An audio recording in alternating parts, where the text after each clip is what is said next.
So hello guys, yung bagong ko po, flower horn, yung dalawa naman po. Tignan nyo po.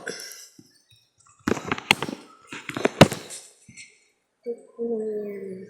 Ito po yung nangahabol na yung pinagsabi namin kasi ito po na-stress. Lumati po siya. Ito po. Kasi matapang po siya.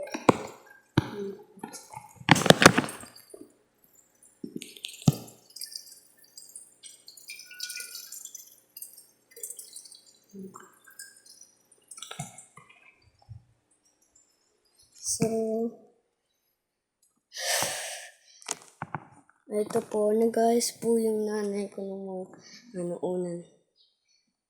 Inakyat niya po lahat dyan, tas ito po, inayos niya po. Tas, ito po, tignan niyo po yung basa niya. Ito po.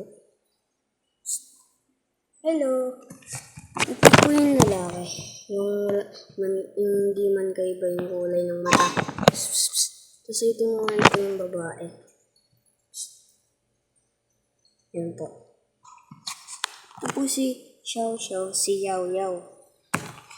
Yung tatay ko po kasi nanonood ng Chinese. Kaya yun. Pinangalan niya ng gano'n. So, like and subscribe po kayo dyan.